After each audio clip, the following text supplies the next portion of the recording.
नमस्कार दोस्तों, स्वागत है आपका स्टडी फॉर सिविल सर्विसेज में। वीडियो को पूरा देखिए। कोई भी आपका फीडबैक है, कोई सजेशन है, तुरंत वीडियो में कमेंट करके जरूर बताइए। अच्छा लगे तो वीडियो लाइक जरूर कर लीजिए और ऐसे वीडियो लगातार फ्री में पाने के लिए चैनल को तुरंत सब्सक्राइब कर लीजिए और बेल आइकन को जरूर टैप कर लीजिए ताकि आगे भी सारे वीडियो आपको मिलते रहे। यूट्यूब में फॉलो करते हैं तो प्लीज ये वाला फ्री टेलीग्राम चैनल जरूर ज्वाइन कर लीजिएगा। सारे नोटिफिकेशन, सारे अपडेट यहीं पे आते हैं, ध्यान रखिएगा। स्टडी फॉर सिविल सर्विसेज का कोई भी पेड ग्रुप अगर आपको ज्वाइन करना है तो सिर्फ 85648053099606089752386445 यही नंबर है हमारे, सिर्फ जहां पे कॉल या व्हाट्सएप कर सकते हैं।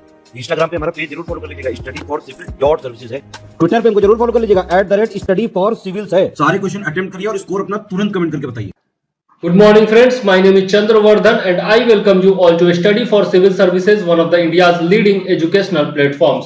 दोस्तों, यह टॉप 50 MCQs का हमारा 5th पार्ट है। 4 पार्ट इससे पहले मैं दे चुका हूं।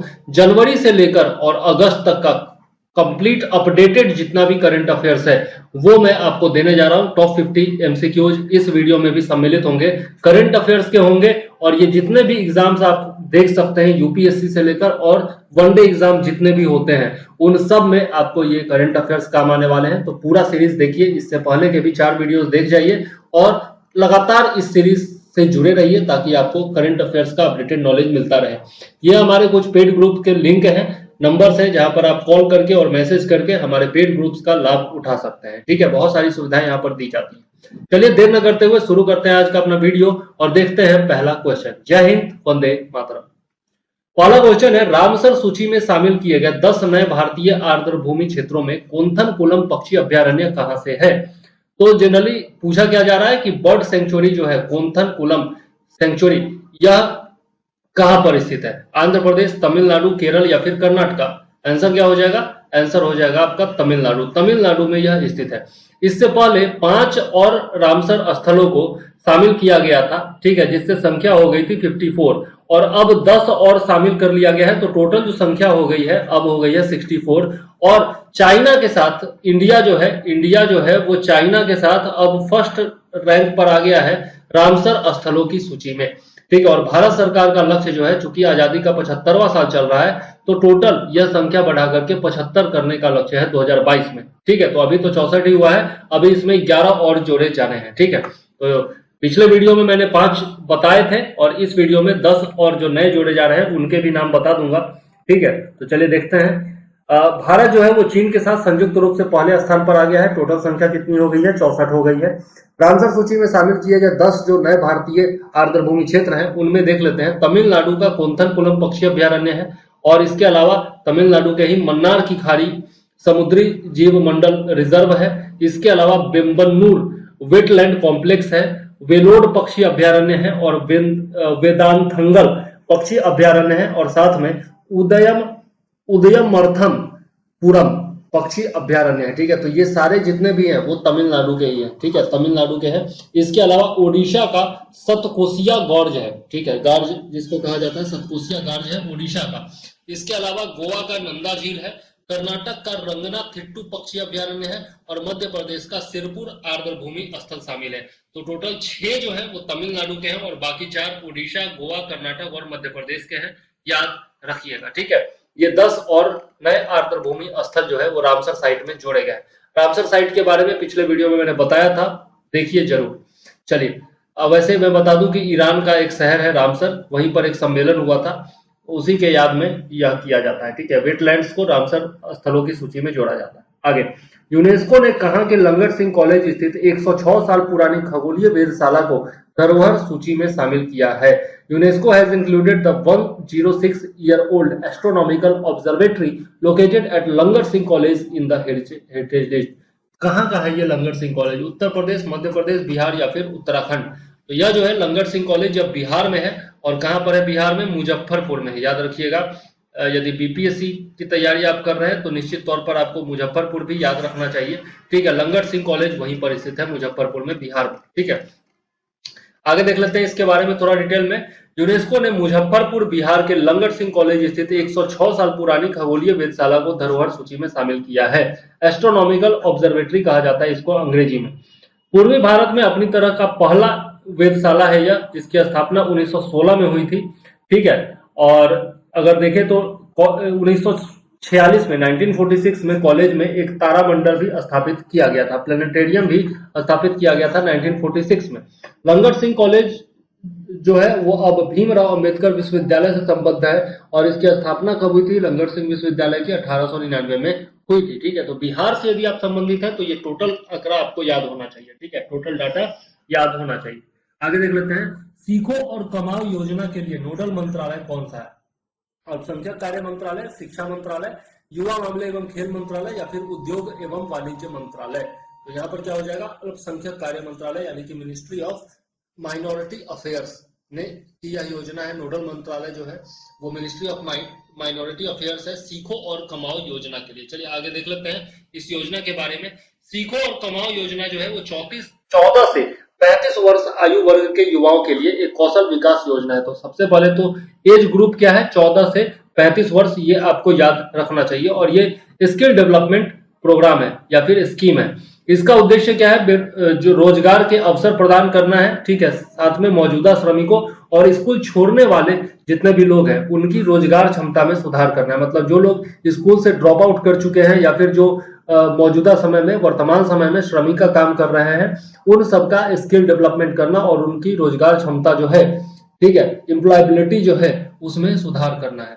पिछले 7 वर्षों में इस रोजगारोन्मुखी योजना से 3.92 लाख लाभान्वित हुए हैं। ठीक है, और यह योजना जो है 75% प्लेसमेंट सुनिश्चित करती है, जिसमें से 50% संगठित क्षेत्र में होना चाहिए। मतलब 75% प्लेसमेंट इससे इंश्योर होता है और इसमें 75% जो प्लेसमेंट होता है उसमें भी 50% जो होता है वो ऑर्गेनाइज्ड सेक्टर में होता है। ठीक है, चलिए तो बहुत अच्छी बात है। नोडल मंत्रालय इसके तहत अल्पसंख्यक कार्य मंत्रालय है। ठीक है, और वर्ष 2013-14 से केंद्रीय क्षेत्र की यह योजना है। ठीक है, तो याद रखिएगा इसकी शुरुआत कब हुई थी? 2013-14 से हुई थी। 7 साल इस योजना के हो चुका है। चलिए आगे देख लेते हैं, नेक्स्ट क्वेश्चन क्या है? ओएनजीसी पैरा गेम्स की शुरुआत कब हुई थी? ONGC para games started in 2017, 18, 19 और 20। आंसर क्या हो जाएगा?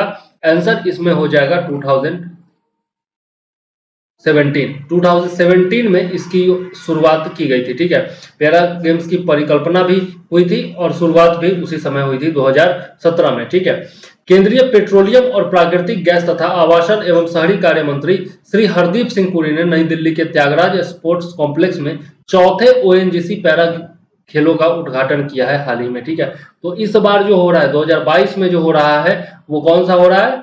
चौथा हो रहा है, चौथा ओएनजीसी पैरा गेम्स हो रहा है। ठीक है, और इसका उद्घाटन जो किया वो हरदीप सिंह पुरी ने किया, जो कि केंद्रीय पेट्रोलियम और प्राकृतिक गैस मंत्री हैं। ठीक है, साथ में आवासन एवं शहरी कार्य मंत्री भी हैं।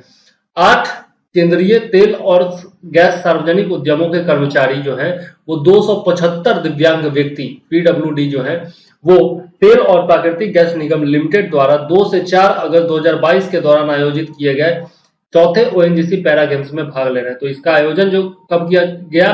2 से 4 अगस्त 2022 के दौरान किया गया। ठीक है, और इसमें 275 लोगों ने भाग लिया जो कि दिव्यांग हैं। ठीक है, डिफरेंशियली एबल्ड इनको कहा जाता है। ठीक है, चलिए आगे देख लेते हैं। शुरुआत कब हुई? 2017 में हुई थी। चलिए नेक्स्ट क्वेश्चन क्या है? किस देश के साथ भारत के द्विपक्षीय सैनिक अभ्यास का तीसरा संस्करण एक्स विनबेक्स 2022 1 अगस्त से 20 अगस्त 2022 तक चंडी मंदिर में होगा? तो पहला तो ये कि 1 अगस्त से 20 अगस्त तक होगा, दूसरा चंडी मंदिर में होगा। ठीक है, और तीसरा कि द्विपक्षीय सैनिक अभ्यास है और चौथा कि तीसरा संस्करण हो रहा है और नाम क्या है? एक्स विनबेक्स है। ठीक है, तो ये भी जो है 4-5 पॉइंट तो आपको क्वेश्चन सही मिल गए और बाकी देख लेते हैं। बांग्लादेश, भूटान, वियतनाम या फिर ब्राजील। आंसर क्या हो जाएगा? वियतनाम हो जाएगा। तो भारत और वियतनाम के बीच में यह द्विपक्षीय सैनिक अभ्यास है जिसका तीसरा संस्करण आयोजित किया जा रहा है। नाम क्या है? विनबेक्स। और वियतनाम भारत द्विपक्षीय सैनिक अभ्यास का तीसरा संस्करण एक्स विनबेक्स 2022 1 अगस्त से 20 अगस्त तक चंडी मंदिर में होगा। यह सैनिक अभ्यास 2019 में वियतनाम में हुए पहले द्विपक्षीय सैनिक अभ्यास की अगली कड़ी है। तो शुरुआत कब हुई थी? 2019 में हुई थी, याद रखिएगा। और 2019 में शुरुआत जो हुई थी वो वियतनाम से हुई थी। वियतनाम भारत की एक्ट ईस्ट नीति और इंडो पैसिफिक विजन में एक महत्वपूर्ण भागीदार है, याद रखिएगा। और एक्स विनबेक्स 2022 का विषय क्या है? शांति सेनाओं के संचालन के लिए संयुक्त राष्ट्र दल के हिस्से के रूप में एक इंजीनियर कंपनी और एक पैरामेडिकल टीम की नियुक्ति और तैनाती। The theme of ex VINBAX 2022 is the placement and deployment of an engineer company and a medical team as part of UN team of peacekeeping operations। ठीक है, तो संयुक्त राष्ट्र की जो शांति सेनाएं हैं उनमें इंजीनियर टीम और मेडिकल टीम को स्थापित करना इसका लक्ष्य है। चलिए, किस देश की वायुसेना के द्वारा अगस्त के अंत में आयोजित अभ्यास पिच ब्लैक में भारतीय सेना 16 अन्य देशों के साथ भाग लेगी? तो सबसे पहले तो ये जानिए कि अगस्त के अंत में आयोजित होगा पिच ब्लैक, ठीक है, और इसमें 16 अन्य देश भाग लेंगे, मतलब 16 प्लस इंडिया, मतलब टोटल 17 देश इसमें भाग लेने वाले हैं। ठीक, तो किस देश के वायुसेना के द्वारा आयोजित किया जा रहा है? ब्रिटेन, अमेरिका, फ्रांस या फिर ऑस्ट्रेलिया? आंसर क्या हो जाएगा? ऑस्ट्रेलिया। ऑस्ट्रेलियाई रॉयल नेवी के द्वारा, ऑस्ट्रेलियाई रॉयल एयरफोर्स के द्वारा यह आयोजित किया जाता है। ठीक है, रॉयल ऑस्ट्रेलियाई वायुसेना के द्वारा यह जो है हर 2 साल में एक बार आयोजित होता है, लेकिन कोविड-19 महामारी की वजह से इस बार 4 साल के बाद हो रहा है। ठीक है, युद्ध अभ्यास आमतौर पर जो होता है वो उत्तरी ऑस्ट्रेलिया के RAF ठिकानों डार्विन और टिंडल में होता है। ठीक है, तो कहाँ आयोजित होता है? डार्विन और टिंडल में होता है, और इस बार यह अभ्यास 19 अगस्त से लेकर 6 सितंबर तक होगा। अभ्यास में Australia, Canada, France, Germany, Indonesia, Bharat, Japan, Malaysia, Netherland, New Zealand, Philippines, दक्षिण कोरिया, सिंगापुर, थाईलैंड, संयुक्त अरब अमीरात, ब्रिटेन और अमेरिका के लगभग 100 विमान और 2500 सैन्य कर्मी शामिल होंगे। तो टोटल 17 देश जो हैं उन सब के नाम मैं बता दिया हूं, ताकि यदि ऑप्शन में आपसे पूछा जाए कि इनमें से कौन से देश शामिल नहीं है तो आप आसानी से उसको छाट सके। ठीक, चलिए आगे देख लेते हैं। नेक्स्ट क्वेश्चन क्या है? जिन 10 शहरों में गूगल की स्ट्रीट व्यू सेवाएं शुरू की गई हैं उनमें शामिल नहीं है। तो सबसे पहले तो ये कि स्ट्रीट व्यू सेवा जो है वो गूगल की सेवा है, सबसे पहला तो ये हो गया। और कितने शहरों में भारत में शुरू की गई है? 10 शहरों में शुरू की गई है। 2 क्वेश्चन यहीं से आपके बन गए, और बाकी देख लेते हैं कौन कौन से शामिल है। बेंगलुरु, दिल्ली, मुंबई, चेन्नई, पुणे, नासिक, हैदराबाद, पटना। तो यहाँ पर जो है हैदराबाद, पुणे, नासिक, मुंबई, चेन्नई, बेंगलुरु, दिल्ली सब शामिल है। पटना जो है वो इसमें शामिल नहीं है, तो आंसर क्या हो जाएगा? डी हो जाएगा। ठीक है, कौन सा शामिल नहीं है? डी, पटना शामिल नहीं है। कौन कौन से 10 शहर है जरा सा देख लेते हैं हम लोग। 10 शहर जो है वो है आपके बेंगलुरु, दिल्ली, चेन्नई, मुंबई, पुणे, नासिक, हैदराबाद, वडोदरा, अमृतसर और अहमदनगर। तो ये 10 शहरों के नाम आप याद रखिएगा। और गूगल ने भारत में स्ट्रीट व्यू सेवा को शुरू कर दिया है। इसके लिए गूगल ने टेक महिंद्रा और जेनेसिस इंटरनेशनल के साथ साझेदारी की है। तो ये भी याद रखिएगा कि किसकी साझेदारी में शुरू किया गया है। 1,50,000 किलोमीटर एरिया को यह कवर करेगा, और कंपनी 2022 के अंत तक इस सुविधा को भारत के 50 और शहरों में रोल आउट कर देगी। इसकी शुरुआत कब की गई थी? दुनिया भर में इसकी शुरुआत जो है 2007 में कर दी गई थी। तो देखिए 2007 से लेकर मतलब 15 साल के बाद भारत में यह सेवा शुरू की गई है, दुनिया में शुरू करने के बाद। तो बहुत पीछे है अभी भारत इस मामले में। पहली बार वर्ल्ड हेपेटाइटिस डे कब मनाया गया था? इसका मतलब है कि हाल ही में आयोजित हुआ था, इसीलिए यह क्वेश्चन है। 1998, 2008, 2004 या फिर 2014? तो पहली बार जो वर्ल्ड हेपेटाइटिस डे मनाया गया था वह 2008 में मनाया गया था। ठीक है, 2008 में पहली बार वर्ल्ड हेपेटाइटिस डे मनाया गया था। इस बार का जो थीम है वो क्या है? हेपेटाइटिस देखभाल को अपने करीब लाना, मतलब bringing hepatitis care closer to you. ठीक है, 28 जुलाई को हर साल मनाया जाता है। और क्यों मनाया जाता है? तो नोबेल पुरस्कार विजेता डॉक्टर वैज्ञानिक जो थे डॉक्टर बारूक ब्लमबर्ग के जन्मदिन पर उन्हें सम्मानित करने के लिए मनाया जाता है, जिन्होंने हेपेटाइटिस बी वायरस की खोज की। HBV वायरस की खोज की थी, हेपेटाइटिस बी वायरस की। हेपेटाइटिस के चलते लीवर में स्वेलिंग आ जाती है। हेपेटाइटिस का लक्षण क्या होता है? लीवर में स्वेलिंग आ जाता है। जॉन्डिस का बहुत ही भयानक रूप होता है हेपेटाइटिस। ठीक है, और हेपेटाइटिस की बीमारी जो होते हैं उसके 5 स्ट्रेन हैं, जिन्हें अल्फाबेट के नाम से जाना जाता है। आपने सुना होगा हेपेटाइटिस बी, हेपेटाइटिस सी, इस तरीके से अल्फाबेट्स के नाम से इनको जाना जाता है। वर्ल्ड हेल्थ ऑर्गेनाइजेशन ने 2030 तक इसे खत्म करने का लक्ष्य रखा है। ठीक है, ये भी आपको याद रखना चाहिए। चलिए आगे देख लेते हैं। नेक्स्ट क्वेश्चन क्या है? मिंजर मेला कहाँ मनाया जाता है, जिसका जिक्र मोदी जी ने मन की बात में के अद्यतन संस्करण में किया था। लेटेस्ट जो एडिशन था, अपडेटेड एडिशन मन की बात का, उसमें मोदी जी ने मिंजर मेला का जिक्र किया था। यह कहाँ आयोजित किया जाता है? उत्तराखंड, हिमाचल प्रदेश, गोवा या फिर असम? आंसर क्या हो जाएगा? आंसर होगा हिमाचल प्रदेश। याद रखिएगा, हिमाचल प्रदेश में मिंजर मेला मनाया जाता है।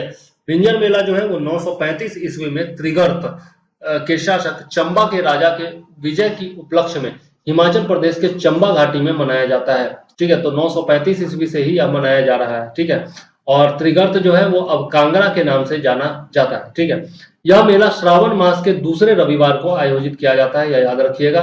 ठीक है, मिंजर मेला श्रावण मास के दूसरे रविवार को आयोजित किया जाता है। मिंजर मेला हिमाचल प्रदेश के राज्य मेलों में से एक मेले के रूप में घोषित किया गया है, मतलब मिंजर मेला को हिमाचल प्रदेश का राज्य मेला घोषित किया जा चुका है। मक्के के पौधे के पुष्प क्रम को मिंजर कहते हैं। द इनफ्लोरेसेंस ऑफ मेज plant is called Minjar. It is a symbol of तसली पैडी, तसली धान और मक्का के अंकुर का, मेज स्प्राउट्स का यह जो है प्रतीक है, सिंबल है। ठीक है, याद रखिएगा। चलिए आगे देख लेते हैं। भारतीय सेना और ओमान की शाही सेना की टुकड़ियों के बीच अल नजाह 4 सैन्य अभ्यास कहां आयोजित किया जा रहा है? तो सबसे पहले तो याद रखिएगा कि अल नजाह 4 जो है वो भारतीय सेना और ओमान की शाही सेना के बीच में आयोजित किया जा रहा है। अब देखते हैं कि कहां आयोजित किया जा रहा है, राजस्थान, गुजरात, छत्तीसगढ़ या फिर लद्दाख। आंसर क्या हो जाएगा? आंसर हो जाएगा इसका राजस्थान। राजस्थान में अल नजाह 4 आयोजित किया जा रहा है, भारतीय सेना और ओमान की सेना के बीच का यह अभ्यास है। ठीक, तो देखते हैं कहां पर आयोजित किया जा रहा है। 13 अगस्त 2022 तक जो है यह आयोजित किया जाएगा, चौथा संस्करण है, यह याद रखिएगा। और आयोजन कहां किया जा रहा है? महाजन फील्ड फायरिंग रेंज, राजस्थान के। ठीक है, याद रखिएगा, विदेशी प्रशिक्षण नोड में। भारतीय सेना की तरफ से 18वीं मैकेनाइज्ड इन्फेंट्री बटालियन के सैनिक इस अभ्यास में हिस्सा लेंगे। पिछला संस्करण जो है वो 12 से 25 मार्च 2019 तक मस्कट में आयोजित किया गया था।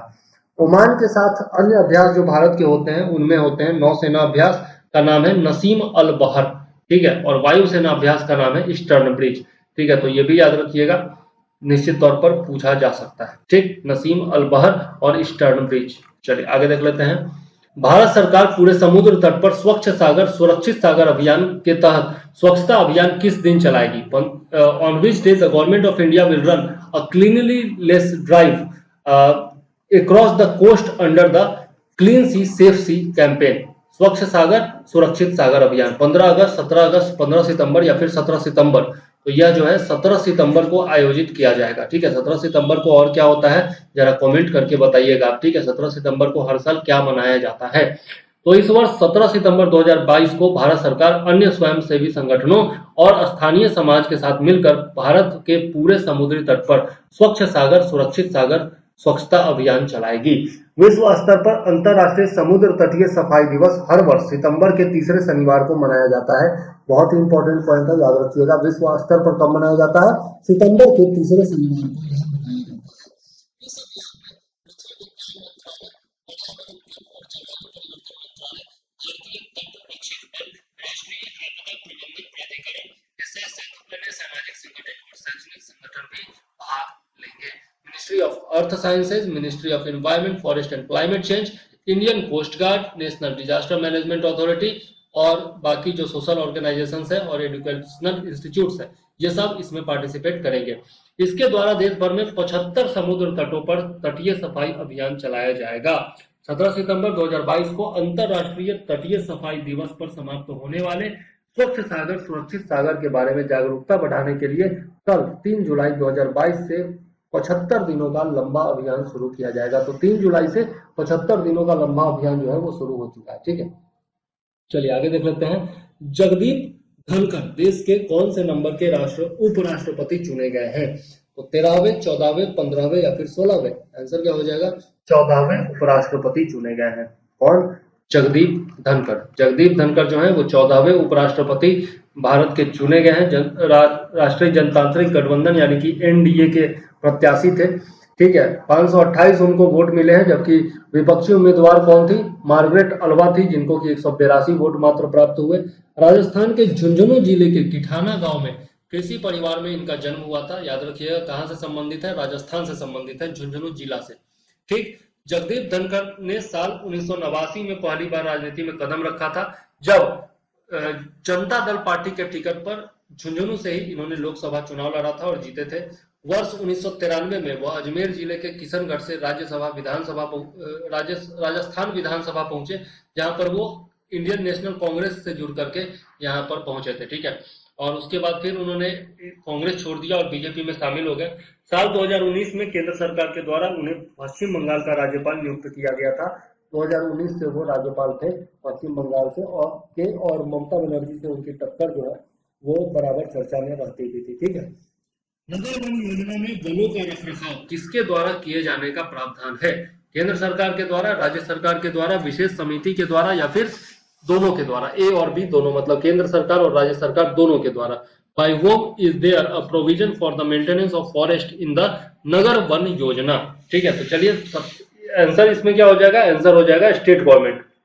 राज्य सरकार जो है वो मेंटेनेंस करेगी किसका? वनों का। ठीक है, ये इस योजना के अंतर्गत दिया गया है।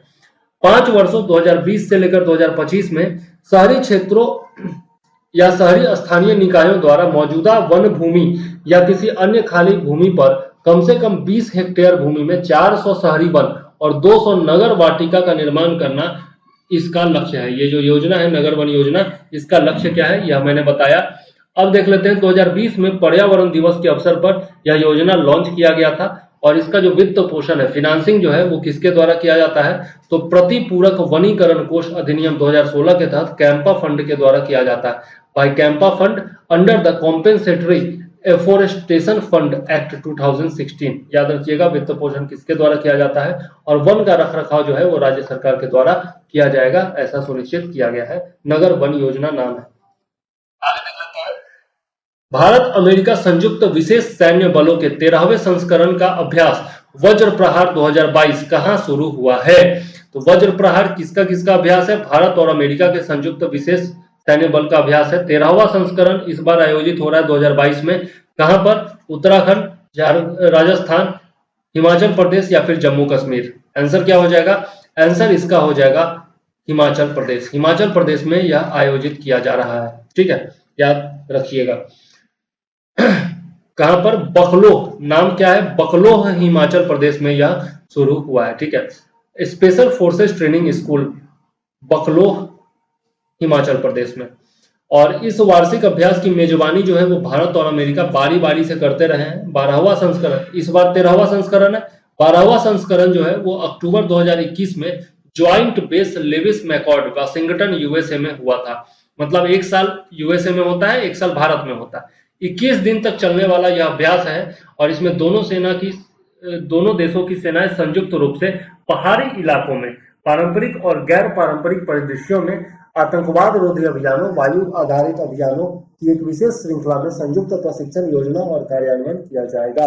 In this 21-day long exercise, the armies of both the countries will jointly train, plan and implement a special range of counter-terrorist operations, air-based operations in the mountainous terrain in traditional and non-traditional scenarios.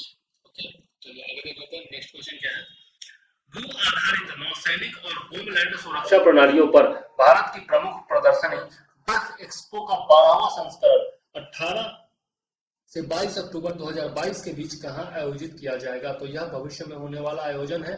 18 से 22 अक्टूबर 2022 के बीच में आयोजित किया जाएगा। 12वां संस्करण होगा def expo का, और आयोजित कहां किया जाएगा यह पूछा जा रहा है। राजस्थान, गुजरात, हिमाचल प्रदेश या फिर उत्तराखंड? आंसर क्या हो जाएगा? गुजरात। गुजरात में आयोजित किया जाएगा डेफ एक्सपो। ओके, 18 से 22 अगस्त 2022 के बीच में। ठीक, और इंडिया प्रीमियर एग्जीबिशन है on land based naval and homeland security systems. ठीक, तो देखते हैं। आंसर तो मैंने बता दिया गुजरात। अब देख लेते हैं इसके बारे में। भू आधारित नौसैनिक और होमलैंड सुरक्षा प्रणालियों पर भारत की प्रमुख प्रदर्शनी डेफ एक्सपो का 12वां संस्करण दिनांक 18 से 22 अक्टूबर 2022 के बीच गुजरात के गांधीनगर में आयोजित किया जाएगा। यह जो कार्यक्रम होगा वो 5 दिवसीय कार्यक्रम होगा। टोटल 5 दिन तक यह चलने वाला है। डेफ एक्सपो 2022 रक्षा क्षेत्र में आत्मनिर्भरता हासिल करने के लिए 2025 तक 5 अरब डॉलर का निर्यात हासिल करने के प्रधानमंत्री श्री नरेंद्र मोदी के दृष्टिकोण के अनुरूप है। DefExpo 2022 is in line with Prime Minister Sri Narendra Modi's vision of achieving self-reliance in the defense sector and achieving exports of $5 billion by 2025। तो लक्ष्य क्या रखा गया? 2025 तक $5 बिलियन का निर्यात डिफेंस सेक्टर में करने का लक्ष्य रखा गया है। चलिए आगे देख लेते हैं। संस्कृति मंत्रालय और किसने भारत की अटल अमर भावना और इसकी उपलब्धियों का जश्न मनाने के लिए इंडिया की उड़ान पहल की शुरुआत की है? Ministry of culture with whom launched India ki Udaan to celebrate India's undying immortal spirit and its achievements. Flipkart, Amazon, Netflix या फिर गूगल? आंसर क्या हो जाएगा? गूगल। गूगल जो है इसके तहत बहुत सारे डूडल बनाने वाला है इंडिया की उड़ान पर। ठीक है। संस्कृति मंत्रालय ने गूगल ने भारत की अटल अमर भावना और इसकी उपलब्धियों का जश्न मनाने के लिए इंडिया की उड़ान की शुरुआत की है। गूगल ने 1947 के बाद से भारत की प्रगति और भारतीयों के योगदान को दिखाने के लिए संस्कृति मंत्रालय के साथ सहयोग किया है और गूगल की नई वेबसाइट का नाम गूगल आर्ट और कल्चर है, जहां पर ये डूडल्स जो है वो दिखाए जाएंगे। ठीक है, गूगल आर्ट और कल्चर गूगल की नई वेबसाइट का नाम है। आगे देख लेते हैं, कौन सा राज्य सेमीकंडक्टर तथा डिस्प्ले उत्पादन क्षेत्र में सहायता के लिए नीति घोषित करने वाला देश का प्रथम राज्य बना है? Which state has become the first state in the country to announce a policy for assistance in the semiconductor and display manufacturing sector? Gujarat, Maharashtra, Karnataka या फिर उत्तर प्रदेश? आंसर क्या हो जाएगा? आंसर होगा गुजरात। गुजरात ने हाल ही में सेमीकंडक्टर पॉलिसी घोषित की है। ठीक है, 2022 से 27 तक के लिए। ठीक है, ये याद रखिएगा, 2022 से 2027 तक के लिए इसकी घोषणा की है, 5 साल के लिए। ठीक है, और गुजरात देश का पहला राज्य बन गया है जिसने सेमीकंडक्टर पॉलिसी जारी की है। गुजरात सेमीकंडक्टर तथा डिस्प्ले उत्पादन क्षेत्र में सहायता के लिए नीति घोषित करने वाला देश का प्रथम राज्य बना है। सेमीकंडक्टर चिप उत्पादन क्षेत्र में आत्मनिर्भरता प्राप्त करने के उद्देश्य के साथ भारत सरकार द्वारा इंडिया सेमीकंडक्टर मिशन की स्थापना की गई है। The India Semiconductor Mission has been established by the Government of India with the objective of achieving self-reliance in the semiconductor chip manufacturing sector. इस नीति के अंतर्गत भारत सरकार की ओर से 76,000 करोड़ रुपए का प्रावधान किया गया है। ये याद रखिएगा, 76,000 करोड़ रुपीस जो है वो आवंटित किए गए हैं। ठीक है, प्रोविजन किया गया है। चलिए आगे देख लेते हैं, किस राज्य का बुरहानपुर जिला देश का पहला हर घर जल प्रमाणित जिला बन गया है? ठीक है, हर घर जल सर्टिफाइड डिस्ट्रिक्ट कौन बन गया है? पहला, देश का फर्स्ट। उत्तर प्रदेश, बिहार, मध्य प्रदेश या फिर राजस्थान? तो ये जो है मध्य प्रदेश का बुरहानपुर जिला है। ठीक है, मध्य प्रदेश का जिला है बुरहानपुर जिला। ठीक, चलिए देख लेते हैं, मध्य प्रदेश का बुरहानपुर अब ऐसा जिला बन गया है जहां जल शक्ति मंत्रालय के अनुसार हर घर जल योजना प्रमाणित रूप से 100% पूरी हो चुकी है। मतलब इस जिले के हर एक घर तक जो है वो जल पहुंच चुका है, नल से जल पहुंच चुका है। ठीक है, टैप वाटर पहुंच चुका है, पीने का पानी पहुंच चुका है। प्रधानमंत्री नरेंद्र मोदी ने 2019 में हर परिवार को पीने का साफ पानी उपलब्ध कराने के उद्देश्य से हर घर जल योजना शुरू की थी। तो 2019 में इसकी शुरुआत की गई थी, ये याद रखिएगा। गोवा, तेलंगाना, अंडमान निकोबार, पुडुचेरी, दादर और नगर हवेली, हरियाणा में हर घर जल योजना 100% का लक्ष्य हासिल कर चुकी है, ऐसा दावा है। ठीक है, चलिए आगे देख लेते हैं, नेक्स्ट क्वेश्चन क्या है। एयरपोर्ट काउंसिल इंटरनेशनल वर्ल्ड के वार्षिक वर्ल्ड एयरपोर्ट ट्रैफिक डेटाबेस में इंदिरा गांधी इंटरनेशनल एयरपोर्ट का रैंक क्या है? What is the rank of Indira Gandhi international airport Delhi in the airports council international world's annual world airport traffic data set? तो 10वां है, 11वां है, 12वां है या 13वां है? आंसर क्या हो जाएगा? 13th, 13वां रैंक है किसका? IGI एयरपोर्ट दिल्ली का। एयरपोर्ट काउंसिल इंटरनेशनल वर्ल्ड ने अपना वार्षिक world airport traffic database data set प्रकाशित किया है। तो किसके द्वारा प्रकाशित किया गया है? याद रखिएगा, एयरपोर्ट काउंसिल इंटरनेशनल के द्वारा। 2021 के लिए वैश्विक हवाई यातायात रैंकिंग की जानकारी इसमें दी गई है और उसी सूची में इंदिरा गांधी इंटरनेशनल एयरपोर्ट जो है वो 13वें नंबर पर है। विश्व हवाई अड्डा यातायात डेटा सेट उद्योग का सबसे व्यापक हवाई अड्डा सांख्यिकी डेटा सेट है, जिसमें 180 से अधिक देशों और क्षेत्रों में 2600 से अधिक हवाई अड्डों के लिए हवाई अड्डा यातायात की विशेषता है। The world airport traffic data set is the industry's most comprehensive airport statistics dataset featuring airport traffic for over 2,600 airports in over 180 countries and territories. Hartsfield Jackson Atlanta अंतरराष्ट्रीय हवाई अड्डा, यह जो है आपका 75.7 मिलियन यात्री और 76.4% के साथ 2021 की रैंकिंग में शीर्ष पर आ गया है। मतलब टॉप पर कौन है? हर्ट्सफील्ड जैक्सन अटलांटा अंतरराष्ट्रीय हवाई अड्डा। ठीक है, और इसके बाद डलास फोर्ट वर्थ। ठीक है, डलास फोर्ट वर्थ जिसमें 62.5 मिलियन यात्री और 58.7% है। और उसके बाद है डेनवर एयरपोर्ट 58.5 मिलियन यात्री। ठीक है, तो पहला 3 पोजीशन पर कौन कौन है ये मैंने बता दिया आपको। चलिए याद रखिएगा, आगे देख लेते हैं। देश के पहले स्वदेश निर्मित विमान वाहक पोत विक्रांत का निर्माण किसने किया है? तो याद रखिएगा, देश का पहला जो स्वदेशी indigenously build aircraft carrier Vikrant नाम है उसका। Mazagaon dockyard limited, Cochin shipyard limited, Visakhapatnam ship building या फिर गोवा शिपयार्ड लिमिटेड। आंसर क्या हो जाएगा? कोचिन शिपयार्ड लिमिटेड ने इसको बनाया है। किसको? विक्रांत को। याद रखिएगा, विक्रांत पहले भी हुआ करता था लेकिन उसको तोड़ दिया गया था और अब फिर से विक्रांत जो है स्वदेशी मॉडल इसका बनाया गया। ठीक है, स्वदेशी विक्रांत जो है वह किसने बनाया है? तो कोचिन शिपयार्ड लिमिटेड ने बनाया है। ठीक है, और 15 अगस्त को निर्धारित किया गया था इसका कमीशन, लेकिन उससे पहले ही भारतीय नौसेना ने इसको कमीशन कर लिया है। ठीक है, इसका नाम भारत के पहले विमान वाहक पोत भारतीय नौसेना जहाज INS विक्रांत के नाम पर रखा गया है, जिसने 1971 के युद्ध में अहम भूमिका निभाई थी। ठीक है, तो INS विक्रांत के नाम पर इसका नाम रखा गया है। लगभग 20,000 करोड़ रुपए की लागत इसमें आई है। 45,000 टन इसका वजन है और अधिकतम गति जो है इसकी वो 28 नॉटिकल मील है। ठीक है, तो ये तीनों फैक्ट्स जो हैं वो आपको याद रखने चाहिए निश्चित तौर पर। चलिए आगे देख लेते हैं, नेक्स्ट क्या है। हेनले पासपोर्ट इंडेक्स के अनुसार पावरफुल पासपोर्ट वाले 199 देशों में भारत के पासपोर्ट को कितने नंबर की रैंकिंग मिली है? 85, 86, 87 या फिर 88? आंसर क्या हो जाएगा? 87, 87। भारत को 87 प्लेस मिला है 199 देशों में। ठीक है, चलिए देख लेते हैं। हेनले पासपोर्ट इंडेक्स की माने तो पावरफुल पासपोर्ट वाले 199 देशों में भारत के पासपोर्ट को 87वें नंबर की रैंकिंग मिली है। ठीक है, भारत के पासपोर्ट पर यात्री बिना वीजा के केवल 60 देशों की ही यात्रा कर सकते हैं। Travellers on India's passport can only travel to 60 countries without a visa. Japan को प्रथम स्थान मिला है जहां के नागरिक 193 देशों में यात्रा कर सकते हैं बिना वीजा के।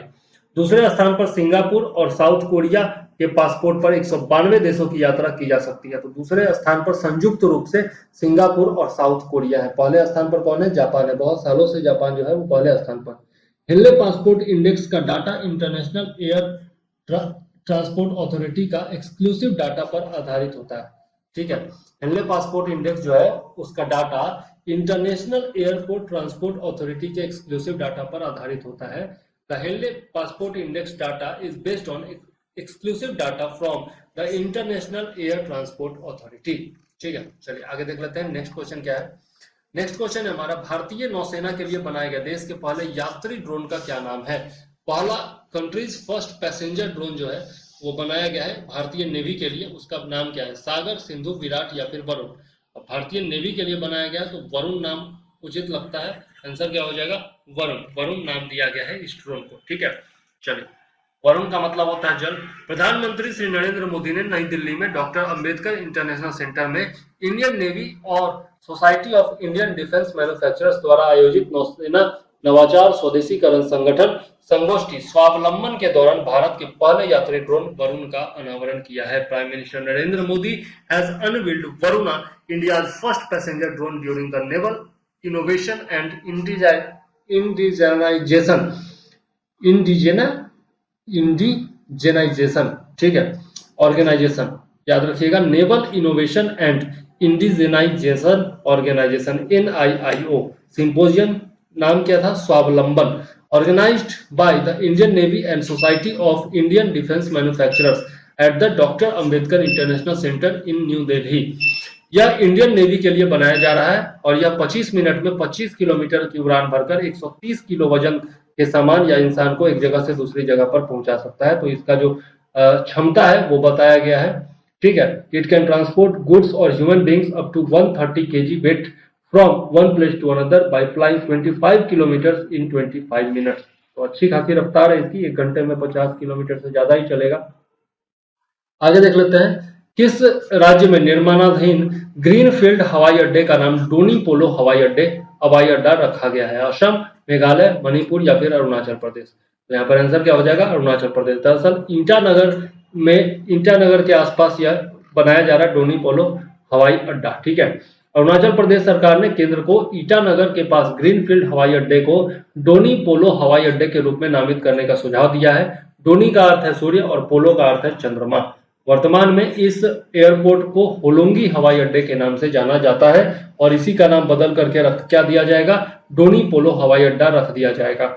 यह राजधानी ईटानगर का एकमात्र हवाई अड्डा है और पासीघाट और तेजू हवाई अड्डों के बाद अरुणाचल प्रदेश में तीसरा हवाई अड्डा है। ठीक है, तो याद रखिएगा अरुणाचल प्रदेश में यह तीसरा हवाई अड्डा बनने जा रहा है, डोनी पोलो हवाई अड्डा। नेक्स्ट, खंडवा मध्य प्रदेश में बनाया जा रहा है विश्व के सबसे बड़े तैरते हुए सौर संयंत्र की क्षमता क्या होगी? What will be the capacity of world's largest floating solar plant being built in Khandwa Madhya Pradesh? 400 megawatt, 500, 600 या फिर 750 मेगावाट? आंसर क्या हो जाएगा? 600 मेगावाट। 600 मेगावाट इसकी क्षमता होगी। ठीक है, खंडवा ओमकारेश्वर में यह बनाया जा रहा है। खंडवा में नर्मदा नदी पर ओमकारेश्वर बांध है, वहां पर विश्व का सबसे बड़ा तैरता हुआ सोलर एनर्जी प्लांट बनाया जा रहा है। इस प्लांट से 2022-23 तक 600 मेगावाट ऊर्जा मिलने लगेगी, यानी कि इसकी क्षमता कितनी है? 600 मेगावाट है। प्रोजेक्ट की लागत कितना है? 3000 करोड़ रुपया है और प्रोजेक्ट के लिए international finance corporation, world bank और पावर ग्रिड ने सैद्धांतिक सम्मति दे दी थी। और यहाँ पर बिजली का उत्पादन जो है वो बांध के करीब 2000 हेक्टेयर जल क्षेत्र में किया जाएगा। याद रखिएगा ये फैक्ट्स। आगे देख लेते हैं, भारत में कृषि जनगणना की शुरुआत कब की गई थी? हाल ही में कृषि जनगणना की गई है, इसलिए चर्चा में रहा है। तो याद रखिएगा 1960-61, 70-71, 65-66 या फिर 75-76। तो इसकी जो शुरुआत की गई थी 70-71 में की गई थी। वर्ष 1970-71 से हर 5 साल में कृषि जनगणना योजना लागू कर रहा है। कौन सा मंत्रालय? कृषि मंत्रालय। ठीक है, याद रखिएगा। और इस बार जो है 11वीं कृषि जनगणना का जमीनी काम जो है वो अगस्त 2022 में शुरू हो जाएगा, इसी कारण से यह चर्चा में है। जनगणना का 10वां संस्करण संदर्भ वर्ष 2015-16 के साथ आयोजित किया गया था। ठीक है, पिछला जो हुआ था 2015-16 में आयोजित हुआ था 10वां संस्करण। कृषि जनगणना विभिन्न मापदंडों के बारे में जानकारी का प्रमुख स्रोत है। इसमें खेती के इस्तेमाल वाले जोतों की संख्या और क्षेत्र, उनका आकार, वर्गवार विवरण, भूमि उपयोग, किराएदारी और फसल पद्धति आदि को शामिल किया जाता है। Agriculture census is the main source of information about various parameters. It includes the number and area of holdings used for cultivation, their size, class-wise distribution, land use, tenancy and cropping pattern, etc. यह पहली बार है कि कृषि जनगणना के लिए data या फिर जो आंकड़े होंगे उनका संग्रह स्मार्टफोन और टैबलेट पर भी किया जाएगा। ठीक है, तो यह 11वीं कृषि जनगणना है, याद रखिएगा, कृषि मंत्रालय के द्वारा किया जा रहा है और हर 5 साल पर होता है। ठीक है, ये भी याद रखिएगा। आगे, किस राज्य में स्थित तडोबा टाइगर रिजर्व ने राष्ट्रीय वैश्विक बाघ दिवस समारोह 2022 की मेजबानी की है? The Tadoba tiger reserve located in which state hosted the national global tiger day celebration 2022? Maharashtra, Gujarat, Assam और केरल। तो ये जो तडोबा टाइगर रिजर्व है यह महाराष्ट्र में स्थित है, याद रखिएगा। ठीक है, महाराष्ट्र में स्थित है, जिसने मेजबानी की है वैश्विक बाघ दिवस समारोह 2022 की। चंद्रपुर में स्थित है यह फॉरेस्ट अकादमी। ठीक है, जहां पर वैश्विक बाघ दिवस समारोह मनाया गया। ठीक है, चंद्रपुर स्थित फॉरेस्ट अकादमी में वैश्विक बाघ दिवस समारोह मनाया गया। विश्व में बाघों की कुल संख्या का 70% से अधिक हिस्से का संरक्षण और बचाव करने में भारत ने मानक स्थापित किया है। मतलब विश्व में कुल बाघों की जो संख्या है उनका 70% का संरक्षण भारत कर रहा है। 1973 में जहां भारत में बाघों के अभ्यारण्यों की शुरुआती संख्या 9 थी, उसे बढ़ाकर अब कितना कर दिया गया है? 52 कर दिया गया है। तो भारत में वर्तमान में टाइगर रिजर्व्स की संख्या कितनी है? 52 है। भारत में 2018 से प्रत्येक 4 वर्षों में एक बार अखिल भारतीय बाघ का आकलन किया जाता है। 2018 से प्रतिवर्ष किया जा रहा है। वैश्विक बाघ दिवस मनाने की घोषणा सेंट पीटर्सबर्ग में 29 जुलाई 2010 को की गई थी, ताकि बाघ अभ्यारण्य वाले सभी देशों को साथ लाया जाए तथा वैश्विक स्तर पर बाघों के संरक्षण तथा उनका प्रबंधन किया जा सके।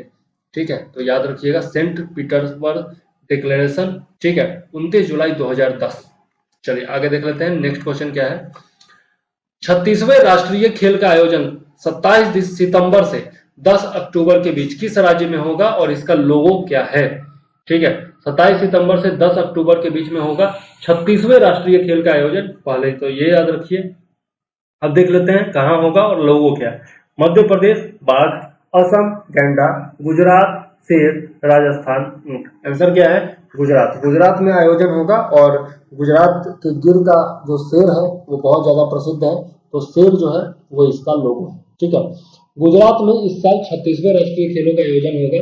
27 सितंबर से 10 अक्टूबर तक आयोजित होगी। कौन से शहर में होगा? तो गांधीनगर, अहमदाबाद, सूरत, वडोदरा, राजकोट और भावनगर में होगा। ठीक है, और आयोजन जो होगा उसमें सभी 28 राज्यों और 8 केंद्र शासित प्रदेशों से कुल 36 खेलों और भागीदारी को साझा किया जाएगा।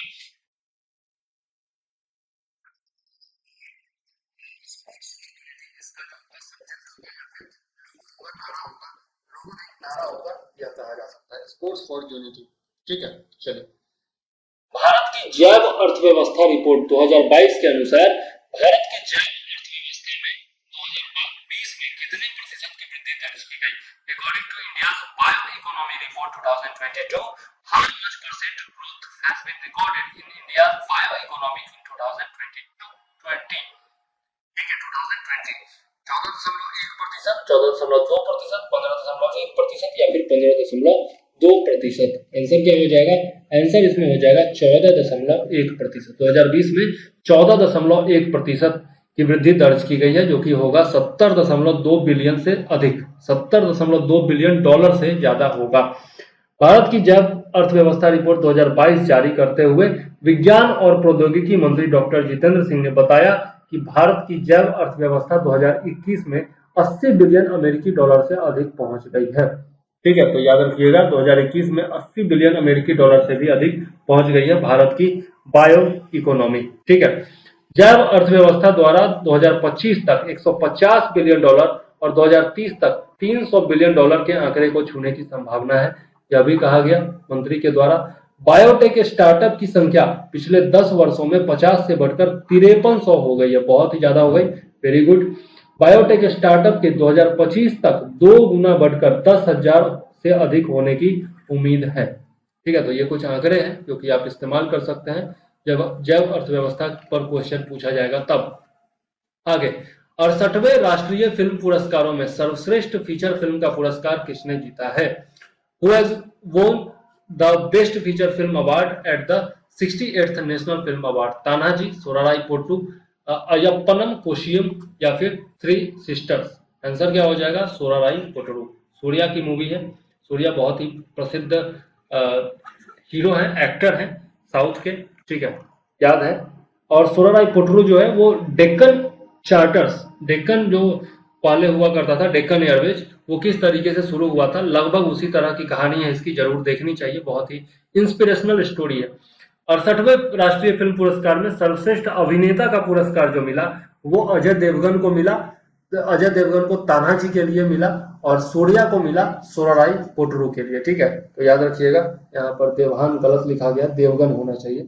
ठीक है, सर्वश्रेष्ठ अभिनेत्री का पुरस्कार जो है वो अपर्णा बालमुरली को मिला है सोराराई पोट्टू के लिए, और सर्वश्रेष्ठ फीचर फिल्म का अवार्ड भी जो मिला सोराराई पोट्टू को मिला, और यह सुधा कोंगारा के द्वारा लिखा गया और निर्देशित है। ठीक है, सर्वश्रेष्ठ निर्देशक का पुरस्कार मलयालम फिल्म अयप्पनम कोशियम के लिए मरणोपरांत सची को मिला है। और राष्ट्रीय फिल्म पुरस्कार की स्थापना कब की गई थी? 1954 में की गई थी। यह भी एक महत्वपूर्ण तथ्य है, याद रखिएगा। सोराराई पोट्टू नाम याद रखिएगा और देखिएगा भी जरूर, बहुत अच्छी मूवी है। इंडियन एनर्जी एक्सचेंज और power exchange of India limited के बाद भारत का तीसरा पावर एक्सचेंज कौन है? तो सबसे पहले तो ये याद रखिए कि दो जो पहले से मौजूद हैं वो है इंडियन एनर्जी एक्सचेंज और power exchange of India limited. ठीक है, अब तीसरा कौन सा है? Aryavarta power exchange, Bharat power exchange, Himalayan power exchange या फिर हिंदुस्तान पावर एक्सचेंज। आंसर क्या हो जाएगा? Hindustan power exchange. Hindustan power exchange जो है वो तीसरा पावर एक्सचेंज भारत का बन गया है। ठीक है, याद रखिएगा। पावर एक्सचेंज का क्या मतलब? बिजली बाजार। एचपीएक्स में पीटीसी इंडिया और बीएसई इन्वेस्टमेंट की 25-25 हिस्सेदारी, 25-25% हिस्सेदारी है। ठीक है, तो हिंदुस्तान पावर एक्सचेंज जो है उसमें 25-25% हिस्सेदारी होगी पीटीसी इंडिया और बीएसई इन्वेस्टमेंट का। ठीक है, जबकि 9.9% की हिस्सेदारी होगी आईसीआईसीआई बैंक के पास। ठीक है, तो ये हिस्सेदारी किसके पास कितना है ये याद रखिएगा। इंडियन एनर्जी एक्सचेंज और power exchange of India limited पहले से काम कर रहे हैं। एक्सचेंज शुरू में साप्ताहिक समेत विभिन्न अवधि यानी कि टर्म अहेड मार्केट के लिए बिजली कारोबार, ग्रीन टर्म अहेड मार्केट और नवीकरणीय ऊर्जा प्रमाण पत्रों पर कारोबार करेगा।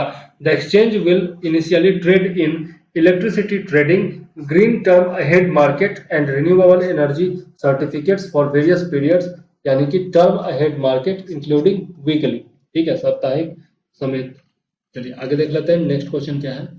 नेक्स्ट है, G7 के नेताओं ने भारत जैसे विकासशील देशों में ढांचागत परियोजनाओं के क्रियान्वयन के लिए वर्ष 2027 तक कितने अरब डॉलर का वित्त जुटाने की महत्वाकांक्षी योजना का ऐलान किया है? तो 250, 400, 500 या फिर 600? आंसर क्या हो जाएगा? 600।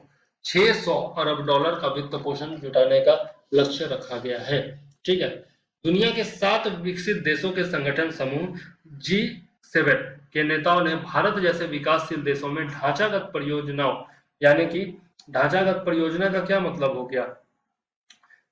Infrastructure projects.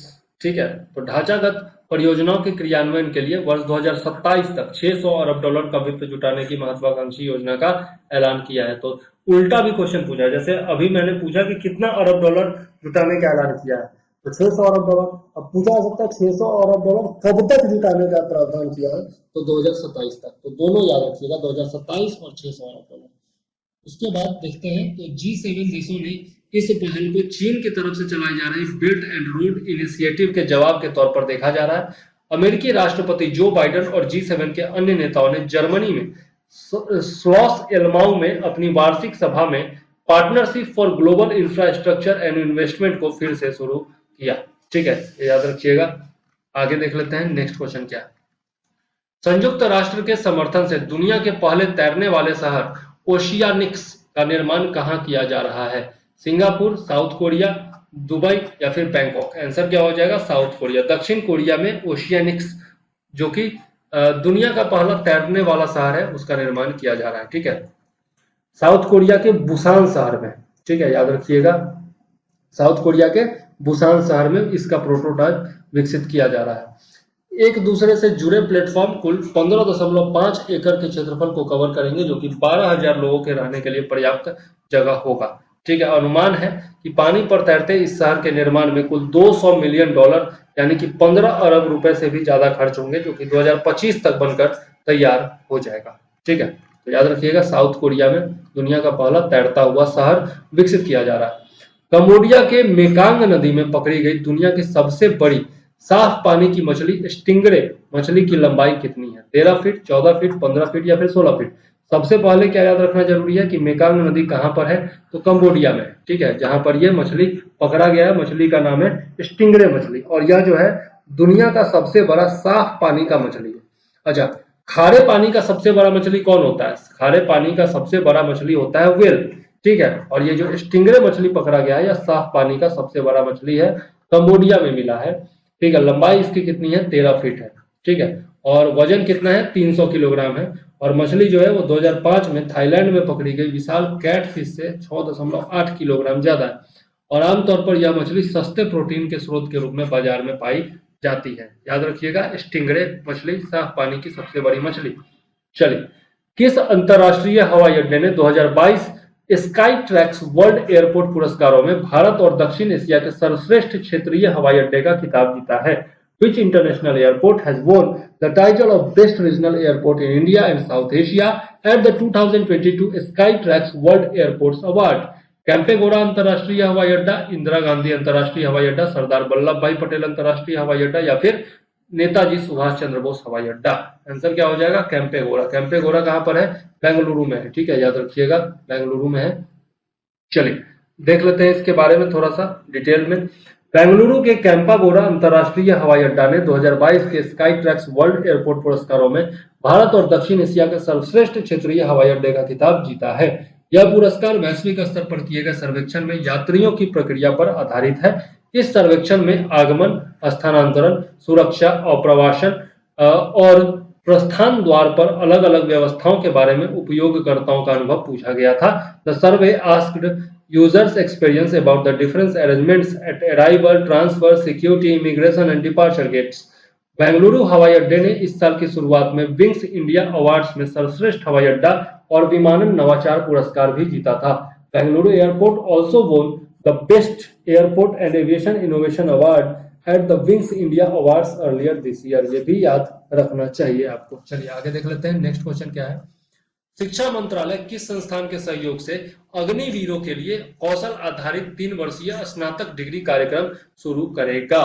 The ministry of education will launch a skill based 3 years bachelor degree programme for Agniveers in the collaboration with which institute? Jawaharlal Nehru विश्वविद्यालय, दिल्ली विश्वविद्यालय, इग्नू या फिर national institute of open learning, NIOS जिसको कहा जाता है। तो आंसर क्या हो जाएगा? इग्नू। इग्नू जो है इसके लिए 3 वर्षीय स्नातक प्रोग्राम तैयार करेगी। ठीक है, याद रखिएगा। कौशल प्रशिक्षण दिया जाएगा, स्नातक उपाधि के लिए मान्यता भी दी जाएगी। ठीक है, इग्नू के द्वारा विशेष रूप से स्नातक कार्यक्रम तैयार किया जाएगा। ठीक है, 50% क्रेडिट दिया जाएगा।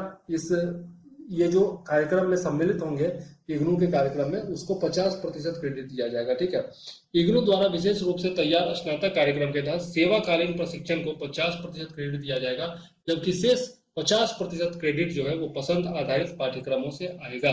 मतलब जितना सेवा देंगे वो लोग अग्निवीर 4 साल 5 साल जो 4 साल का जो सेवा होगा उसको 50% क्रेडिट दिया जाएगा। ठीक है, और 50% के लिए उनको पढ़ना होगा जो भी विषय चुनेंगे उस विषय में। ठीक है, रोजगार और शिक्षा के लिए भारत और विदेशों में मान्यता प्राप्त डिग्री जो है वो इग्नू से प्रदान की जाएगी। अब वो भारत और विदेश दोनों में ये डिग्री मान्य होगी। यह कार्यक्रम अग्निवीरों को और सैनिक क्षेत्र में अपनी पसंद के करियर को आगे बढ़ाने के लिए अवसर प्रदान करेंगे। इस पर बहुत ज्यादा चर्चा भी हुई थी कि भाई इग्नू मतलब कि अग्निवीर जब बाहर आ जाएंगे तो उनका क्या होगा। कार्यक्रम की रूपरेखा को संबंधित नियामक निकायों अखिल भारतीय तकनीकी शिक्षा परिषद AICTE और राष्ट्रीय व्यावसायिक शिक्षा और प्रशिक्षण परिषद NCYT और UGC के द्वारा विधिवत मान्यता दी गई है। ठीक है, national council of vocational education and training NCVET, UGC और साथ में AICTE तीनों के द्वारा इसको मान्यता प्रदान किया गया है। ये जो पाठ्यक्रम होगा स्नातक स्तरीय उसको। केंद्रीय मंत्रिमंडल ने किस देश में बिम्स्टेक प्रौद्योगिकी हस्तांतरण केंद्र में स्थापना के लिए भारत द्वारा एक मेमोरेंडम ऑफ एसोसिएशन को मंजूरी दी है?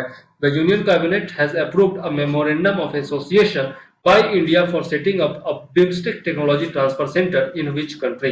बांग्लादेश, श्रीलंका, म्यांमार या फिर भूटान? आंसर क्या हो जाएगा? श्रीलंका। श्रीलंका में यह किया जाएगा, प्रौद्योगिकी हस्तांतरण केंद्र स्थापित किया जाएगा जिसके लिए भारत ने मंजूरी दी है। याद रखिएगा। श्रीलंका के कोलंबो में 30 मार्च 2022 को आयोजित 5वें बिम्स्टेक शिखर सम्मेलन के दौरान बंगाल की खाड़ी बहुक्षेत्रीय तकनीकी और आर्थिक सहयोग पहल जो बिम्स्टेक है, Bay of Bengal initiative for multi sectoral technical and economic cooperation. ठीक है, बिम्स्टेक के सदस्य देशों द्वारा इस बारे में हस्ताक्षर किया गया था। ठीक है, श्रीलंका के कोलंबो में आयोजित हुआ था 30 मार्च 2022 को 5वां बिम्स्टेक शिखर सम्मेलन। याद रखिएगा। यह केंद्र बिम्स्टेक के सदस्य देशों के बीच प्रौद्योगिकियों के हस्तांतरण की सुविधा प्रदान करेगा, जिनमें जैव प्रौद्योगिकी, नैनो प्रौद्योगिकी, सूचना एवं संचार प्रौद्योगिकी, अंतरिक्ष प्रौद्योगिकी से संबंधित अनुप्रयोग, कृषि प्रौद्योगिकी, खाद्य प्रसंस्करण प्रौद्योगिकी, नवीन एवं नवीकरणीय ऊर्जा से संबंधित प्रौद्योगिकी में स्वचालन समेत अनेक प्राथमिकता वाले क्षेत्र शामिल हैं। The centre will facilitate transfer of technologies among BIMSTEC member countries including biotechnology, nanotechnology, information and communication technology, applications related to space technology, automation in agriculture technology, food processing technology, technology related to new and renewable energy including other priority areas। ठीक है, तो याद रखिएगा। चलिए आगे देख लेते हैं। श्रीलंका के कोलंबो में आयोजित हुआ था बिम्स्टेक का शिखर सम्मेलन। चलिए, भारतीय रेलवे नवाचार नीति रेलवे के लिए स्टार्टअप्स के तहत नवोन्मेषकों को रेलवे में तकनीकी समाधान के लिए कितना अनुदान समान बंटवारे के आधार पर मुहैया कराया जाएगा? How much grant will be provided to innovators for technical solutions in railway under the Indian railway innovation policy startups for railways? Indian railway का इनोवेशन पॉलिसी है, नाम क्या है? Startups for railways. ठीक है, तो on the basis of sharing of goods 1 crore, 1.5 crore, 2 crore या फिर 2.5 करोड़। आंसर क्या हो जाएगा? 1.5 करोड़। 1.5 करोड़ रुपया जो है वो समान बंटवारे के आधार पर मुहैया कराया जाएगा। किसको? इनोवेटर्स को। भारतीय रेलवे राष्ट्रीय ट्रांसपोर्टर ने स्टार्टअप्स और अन्य कंपनियों के साथ भागीदारी माध्यम से नवाचार के क्षेत्र में एक महत्वपूर्ण पहल रेलवे के लिए स्टार्टअप्स की शुरुआत की है। Indian railway the national transporter has launched Startups for Railways, a significant initiative in the field of innovation in partnership with startups and other companies. इसमें इनोवेटर्स को रेलवे में तकनीकी समाधान के लिए 1.5 करोड़ रुपए तक के अनुदान की राशि समान बंटवारे के आधार पर मुहैया कराई जाएगी। विकसित बौद्धिक संपदा अधिकार नवोन्मेषकों के पास ही रहेगा। The developed intellectual property rights will remain with the innovators. जो इनोवेटर्स होंगे वो रेलवे के लिए अलग अलग समाधान खोजेंगे, ठीक है, और जो भी समाधान खोजा जाएगा उसका जो आईपीआर होगा, इंटेलेक्चुअल प्रॉपर्टी राइट होगा, वह किसके पास होगा? जो डेवलप करेंगे इनोवेटर्स, उन्हीं के पास रहेगा। नीति के माध्यम से निपटने के लिए 11 समस्याओं की पहचान की गई है, ठीक है। टोटल 11 समस्याएं हैं जिनकी पहचान की गई है, जिन पर काम करेंगे जितने भी इनोवेटर्स होंगे वो, ठीक है। चलिए आगे देख लेते हैं। महालेखा नियंत्रक द्वारा जारी आंकड़ों के अनुसार वित्त वर्ष 2021-22 में भारत का राजकोषीय घाटा सकल घरेलू उत्पाद का कितना प्रतिशत रहा है? According to the data released by the CAG, controller general of accounts, what percentage of gross domestic product was India's fiscal deficit in the financial year 2021-22? 6.70, 6.71, 6.72 और 6.75। आंसर क्या हो जाएगा? 6.71%। आइए देख लेते हैं इसके बारे में। सरकार वित्त वर्ष 2021-22 में राजकोषीय घाटे को बजट अनुमान से कम रखने में कामयाब रही है। The government has managed to keep the fiscal deficit below the budget estimate in financial year 2021-22। वित्त वर्ष 2021-22 में राजकोषीय घाटा सकल घरेलू उत्पाद GDP के 6.71% पर रहा है, जो कि 6.9% के संशोधित बजट अनुमान से कम है, ठीक है। तो बजट का संशोधित अनुमान कितना था? 6.9% था, उससे कम ही रहा है, 6.71% रहा है। मार्च 2022 में समाप्त वित्त वर्ष के लिए वास्तविक रूप से राजकोषीय घाटा कितना रहा है? 15,86,537 करोड़ रुपए रहा है। आंकड़ों के मुताबिक वर्ष 2021-22 के अंत में राजस्व घाटा 4.37% रहा है। और राजस्व प्राप्तियों की बात करें तो वर्ष 2022 में वित्त वर्ष 2022 में 21.68 लाख करोड़ या संशोधित अनुमान का 104.3% रहा है, जबकि शुद्ध कर राजस्व नेट टैक्स रेवेन्यू जो रहा है वो 18.2 लाख करोड़ रुपए रहा है, ठीक है। तो ये कुछ आंकड़े जारी किए गए हैं जो कि आपको याद रखने चाहिए। चलिए आगे देख लेते हैं। National federation of cooperative sugar factories के रिपोर्ट के अनुसार 3 शीर्ष चीनी उत्पादक राज्यों में कौन शामिल नहीं है? According to the report of national federation of cooperative sugar factories which is not included in the top 3 sugar producing states, Maharashtra, Uttar Pradesh, Karnataka, Bihar. तो आप जानते हैं कि महाराष्ट्र, उत्तर प्रदेश, कर्नाटक जो है वो चीनी प्रोड्यूस करने वाला बड़ा राज्य है। आंसर क्या हो जाएगा यहाँ पर? बिहार। बिहार इसमें शामिल नहीं है। बिहार में तो बस किशनगंज के इलाके में थोड़ा बहुत चीनी का उत्पादन होता है, और भी बहुत सारे जगह है जहाँ पर चीनी का उत्पादन होता है, लेकिन बहुत कम होता है, बहुत ज्यादा चीनी मिल नहीं है बिहार में। भारत में चीनी उत्पादन चालू विपणन वर्ष 2021-22 में अब तक 14% बढ़कर 3.42 करोड़ टन हो गया है। चीनी उत्पादन इस साल 3.55 करोड़ टन के रिकॉर्डेड स्तर पर पहुंच सकता है, ऐसा आंकड़ा कहता है। 2020-21 में 3.11 करोड़ टन था। चीनी विपणन वर्ष अक्टूबर से सितंबर तक चलता है, ये याद रखिएगा, पूछा जा सकता है। भारत के कुल चीनी उत्पादन में शीर्ष 3 राज्यों महाराष्ट्र, उत्तर प्रदेश और कर्नाटक का 85% योगदान है। तो भारत में चीनी उत्पादन में पहले स्थान पर कौन है? महाराष्ट्र है, उसके बाद उत्तर प्रदेश और तब है कर्नाटक। ब्राजील के बाद भारत जो है वो चीनी का दूसरा सबसे बड़ा उत्पादक देश है, याद रखिएगा। प्रमुख चीनी निर्यात गंतव्य देश कौन है, मतलब एक्सपोर्ट कहां कहां किया जाता है? तो इंडोनेशिया में 15%, बांग्लादेश में 10%, अफगानिस्तान, सोमालिया, जिबूती और मलेशिया में 3-3%, ठीक है। तो इन जगहों पर भारत जो है वो चीनी का निर्यात करता है। चलिए आगे देख लेते हैं। केंद्रीय पर्यावरण मंत्री ने प्रभावी प्लास्टिक अपशिष्ट प्रबंधन के लिए किस नाम से जागरूकता शुभंकर जारी किया है?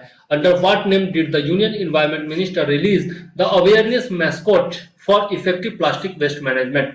पृथ्वी, प्रकृति, हरित या फिर हरियाली? आंसर क्या हो जाएगा? आंसर हो जाएगा प्रकृति, ठीक है। याद रखिएगा, पर्यावरण से जुड़ा हुआ है, प्रकृति याद रखना आसान है। केंद्रीय पर्यावरण मंत्री ने प्रभावी प्लास्टिक अपशिष्ट प्रबंधन के लिए जागरूकता प्रकृति और हरित पहल को लॉन्च किया है। हरित जो है वो पहल है, प्रकृति जो है वो आपका मस्कट है, ठीक है, याद रखिएगा। किसके लिए? इफेक्टिव प्लास्टिक वेस्ट मैनेजमेंट के लिए। प्लास्टिक प्रदूषण की चुनौती से निपटने के लिए प्रधानमंत्री श्री नरेंद्र मोदी ने 2022 तक सिंगल यूज प्लास्टिक को समाप्त करने की भारत की संकल्पना की भी घोषणा की है, ठीक है। तो जुलाई से इसको बैन तो कर ही दिया गया सिंगल यूज प्लास्टिक को भारत में। भारत सालाना लगभग 3.5 मिलियन टन प्लास्टिक कचरा पैदा कर रहा है और प्रति व्यक्ति प्लास्टिक कचरा उत्पादन पिछले 5 वर्ष में लगभग 2 गुना हो गया, जो कि चिंता का विषय है, ठीक है। तो प्लास्टिक पॉल्यूशन पर अगर क्वेश्चन पूछा जाए तो ये आप फैक्ट डाल सकते हैं वहां पर। दूसर जल प्रबंधन के लिए सुजलाम 2.0 अभियान में शामिल 9 मंत्रालयों में निम्नलिखित में से कौन सा नहीं है? Which of the following is not among the 9 ministries involved in the Sujalam 2.0 campaign for grey water management? जल शक्ति मंत्रालय, महिला एवं बाल विकास मंत्रालय, जनजातीय मंत्रालय, गृह मंत्रालय। तो इसमें कौन सा मंत्रालय शामिल नहीं है? होम मिनिस्ट्री जो है वो सुजलाम 2.0 कार्यक्रम में शामिल नहीं है, याद रखिएगा। कौन कौन सा मंत्रालय देख लेते हैं। जल शक्ति मंत्रालय, ग्रामीण विकास मंत्रालय, महिला एवं बाल विकास मंत्रालय, युवा कार्य तथा खेल मंत्रालय, जनजातीय मंत्रालय, स्वास्थ्य और परिवार कल्याण मंत्रालय, शिक्षा मंत्रालय, पर्यावरण वन तथा जलवायु परिवर्तन मंत्रालय और पंचायती राज मंत्रालय, ठीक है। ये टोटल 9 मंत्रालय हैं जो कि इसमें शामिल है। गृह मंत्रालय इसमें शामिल नहीं है। इस वर्ष का विषय क्या है? विषय है भूजल, अदृश्य को दृश्यमान बनाना। The theme of this year is ground water making the invisible visible, ठीक है। और विश्व जल दिवस जो है 22 मार्च को मनाया जाता है और 2022 में जब मनाया गया 22 मार्च को विश्व जल दिवस, तो इसी अवसर पर जल शक्ति मंत्रालय के पेयजल तथा स्वच्छता विभाग के द्वारा वर्चुअल रूप से यह कार्यक्रम आयोजित किया गया, सुजलाम 2.0, ठीक है, याद रखिए। चलिए आगे देख लेते हैं। संयुक्त राष्ट्र ने दुनिया में इस्लाम और मुसलमानों के प्रति व्यक्त पूर्वाग्रह को मानते हुए हर वर्ष किस दिन को इस्लामोफोबिया डे मनाने के प्रस्ताव को मंजूरी दे दी है? The United Nations approved a proposal to celebrate Islamophobia Day, on which day every year, considering the prevailing prejudice against Islam and Muslims in the world. 10th of March, 12th of March, 15th of March या फिर 20th of March? Answer क्या हो जाएगा? 15th of March, 15 मार्च को Islamophobia day मनाया जाएगा, ऐसा UN का कहना है, ठीक है। पाकिस्तान ने यह मांग रखी थी, आईओसी देशों ने इसका समर्थन किया था, 55 मुस्लिम देश और चीन की सह पर यह प्रस्ताव लाया गया था। भारत और फ्रांस ने इसका कड़ा विरोध किया था, ठीक है। भारत के अस्थायी राजदूत टीएस तिरुमूर्ति ने सुझाव दिया कि इस्लामोफोबिया की जगह रिलीजियोफोबिया डे मनाया जाना चाहिए, क्योंकि केवल इस्लाम के प्रति जो है फोबिया नहीं है, भय का वातावरण नहीं है, बल्कि सभी धर्मों के प्रति भय का वातावरण है, ठीक है, ऐसा कहा गया। लेकिन फिर भी 15 मार्च को इस्लामोफोबिया डे मनाने की घोषणा कर दी गई है, ठीक है, प्रस्ताव को पारित कर दिया गया। किस राज्य में स्थित भारत के सबसे पुराने सैन्य स्कूल राष्ट्रीय भारतीय सैन्य कॉलेज ने हाल ही में अपना 100वां स्थापना दिवस मनाया? कोई भी अगर 100वां हो, 50वां हो, 150वां हो, 200वां हो तो बहुत ज्यादा इंपॉर्टेंट हो जाता है। राष्ट्रीय Indian military college, India's oldest military school located in which state, recently celebrated its 100th foundation day? Himachal Pradesh, Uttarakhand, Rajasthan या फिर उत्तर प्रदेश? तो यह जो है आपका उत्तराखंड के देहरादून में स्थित है, ठीक है, याद रखिएगा, देहरादून में स्थित है इंडियन मिलिट्री, राष्ट्रीय इंडियन मिलिट्री कॉलेज, ठीक है। 100वां दिवस इस बार मनाया गया। उत्तराखंड के राज्यपाल गुरमीत सिंह ने इसका शुभारंभ किया, ठीक है। RIMC भारतीय उपमहाद्वीप का पहला सैन्य प्रशिक्षण संस्थान है, जिसका उद्घाटन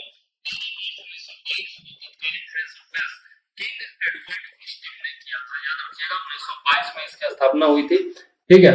और संस्थान देश को अब तक 6 सेना प्रमुख, 41 सेना कमांडर और समकक्ष समेत 163 लेफ्टिनेंट जनरल रैंक के अधिकारी दे चुका है। तो बहुत सारे अधिकारी, सैन्य अधिकारी इस स्कूल से गए हैं। अपने 100 साल के इतिहास में राष्ट्रीय भारतीय सैन्य कॉलेज पहली बार लड़कियों के लिए भी अपने दरवाजे खोल रहा है। तो 2022 का जो सेशन चालू होगा अगस्त से, उसमें लड़कियों को भी एंट्री दी जाएगी, उनका भी एडमिशन होगा, यह पहली बार हो रहा है। राष्ट्रीय भूमि मुद्रीकरण निगम की प्रारंभिक अधिकृत शेयर पूंजी कितनी होगी? What will be the initial authorised share capital of national land monetisation corporation? 1000 crore, 2000 crore, 5000 crore, 4000 crore या फिर 5000 करोड़? आंसर क्या हो जाएगा? 5000 करोड़, ठीक है। तो याद रखिएगा, नेशनल लैंड मोनेटाइजेशन कॉर्पोरेशन का जो पूंजी होगा, प्रारंभिक पूंजी, वो 5000 करोड़ रुपया होगा। केंद्रीय कैबिनेट ने राष्ट्रीय भूमि मुद्रीकरण निगम को केंद्र सरकार के पूर्ण स्वामित्व में गठित करने की मंजूरी दे दी है। जिसकी प्रारंभिक अधिकृत शेयर पूंजी 5,000 करोड़ रुपए और चुकता शेयर पूंजी जो होगी वो 150 करोड़ रुपए होगी। The union cabinet has approved the formation of national land monetisation corporation under fully owned central government with an initial authorized share capital of Rs 5,000 crores and paid up share capital of 150 crores। ठीक है। NLMC will monetize additional land and building owned by central public sector enterprise। NLMC जो है वो केंद्रीय सार्वजनिक क्षेत्रों के उद्यमों के स्वामित्व की अतिरिक्त भूमि और भवनों का मुद्रीकरण करेगी। यह प्रस्ताव बजट 2021-22 के घोषणाओं के अनुरूप है। NLMC वित्त मंत्रालय के प्रशासनिक अधिकार क्षेत्र के अंतर्गत पूरी तरह से केंद्र के स्वामित्व में होगा। यह बहुत ही महत्वपूर्ण पॉइंट है, याद रखिएगा। ठीक है, किसके तहत होगा? वित्त मंत्रालय के प्रशासनिक अधिकार में होगा और completely owned by central government होगा। सरकार ने केंद्रीय क्षेत्र की राष्ट्रीय साधन सह मेधा छात्रवृत्ति को कब तक की अवधि के लिए जारी रहने की मंजूरी दे दी है? The government has approved the continuation of National Means Cum Merit Scholarship (NMMSS) of Central Sector for the period of 2022-23, 23-24, 24-25 या फिर 25-26। आंसर क्या हो जाएगा? 25-26। 2025-26 तक इसको जारी रखा जाएगा, इस छात्रवृत्ति योजना को। ठीक है, याद रखिएगा। और कितना इसको परिव्यय दिया गया है? 1827 करोड़ रुपए इस पर खर्च किया जाएगा। 15वां वित्त आयोग के चक्र में 5 साल की अवधि यानी कि 2021-22 से लेकर 2025-26 तक के लिए इसको जारी रखा जाएगा। ठीक है। पात्रता संबंधित मामलों में कुछ बदलाव किए गए हैं। आयु सीमा जो है उसको 1.5 लाख पर एनम से क्या कर दिया गया है? 3.5 लाख पर एनम कर दिया गया है। ठीक है, आयु सीमा में मामूली बदलाव किया गया है और पहले जो 1.5 लाख रुपए प्रति वर्ष मिलता था उसको अब 3.5 लाख रुपए प्रति वर्ष कर दिया गया है। ठीक है, इस योजना का उद्देश्य क्या है? तो आर्थिक रूप से कमजोर वर्ग के मेधावी छात्रों को 8वीं कक्षा में अपनी पढ़ाई बीच में ही छोड़ने से रोकने के लिए उन्हें छात्रवृत्ति प्रदान करना और उन्हें माध्यमिक स्तर पर अपनी शिक्षा जारी रखने के लिए प्रोत्साहित करना। तो जो लोग बीच में ही 8वीं क्लास में ही अपनी पढ़ाई छोड़ दिया करते थे उनको सहायता देना इसका लक्ष्य है। ठीक है, तो पहले 1.5 लाख रुपए दिया जाता था, अब 3.5 लाख रुपए प्रति वर्ष दिया जाएगा और इसको जो है 25-26 तक के लिए बढ़ा दिया गया है। इस योजना के तहत प्रत्येक वर्ष 9वीं कक्षा के चयनित छात्रों को 12,000 रुपए प्रति वर्ष, 1,000 रुपए प्रति माह की 1 लाख नई छात्रवृत्तियां प्रदान की जाती हैं और राज्य सरकार सरकारी सहायता प्राप्त तथा स्थानीय निकाय के स्कूलों में अध्ययन के लिए 10वीं से 12वीं कक्षा में उनका नामांकन किया जाता है या फिर जारी रखा जाता है या फिर रिन्यूड किया जाता है। ठीक है, याद रखिएगा। तो 12,000 पर एनम। ठीक, निश्चित तौर पर आपको याद रखना चाहिए। चलिए आगे देख लेते हैं। बर्मिंघम कॉमनवेल्थ गेम्स में चौथे स्थान पर रहे भारत ने कुल कितने पदकों के साथ अपना अभियान समाप्त किया है? तो भारत जो है वो चौथे स्थान पर रहा। बर्मिंघम में जो कॉमनवेल्थ गेम्स हाल ही में आयोजित हुआ था उसमें टोटल कितना पदक भारत जीता? 61, 62, 65 या फिर 66। टोटल पदक जो भारत ने जीता है वो है 61। अब आगे देख लेते हैं डिटेल इसके बारे में। तो भारत ने टोटल 61 पदक जीते हैं जिसमें कि 22 गोल्ड है, 16 सिल्वर है और 23 ब्रॉन्ज है। ठीक है, याद रखिएगा। पिछले कॉमनवेल्थ गेम्स में भारत ने 66 मेडल जीते थे, तो इस बार थोड़ा सा कम हो गया क्योंकि निशानेबाजी की स्पर्धा इस बार नहीं थी और हमारे जो नीरज चोपड़ा है वो भी इसमें सम्मिलित नहीं हुए थे चोट के कारण। कॉमनवेल्थ में भारत का सर्वश्रेष्ठ प्रदर्शन जो था वो 2010 में नई दिल्ली में था जब भारत में आयोजित हुआ था। 38 गोल्ड, 27 सिल्वर और 36 ब्रोंज मेडल के साथ हम लोगों ने 101 पदक जीता था उस समय 2010 में। बर्मिंघम कॉमनवेल्थ गेम्स 2022 में भारत की झोली में सबसे अधिक पदक जो है वो रेसलिंग में आया, 12 मेडल और वेट लिफ्टिंग प्रतियोगिता में आया। ठीक है, भारत 18वीं बार इन खेलों में हिस्सा ले रहा था और इसमें कुल 104 पुरुष और 103 महिलाओं ने हिस्सा लिया, मतलब टोटल 207 खिलाड़ी।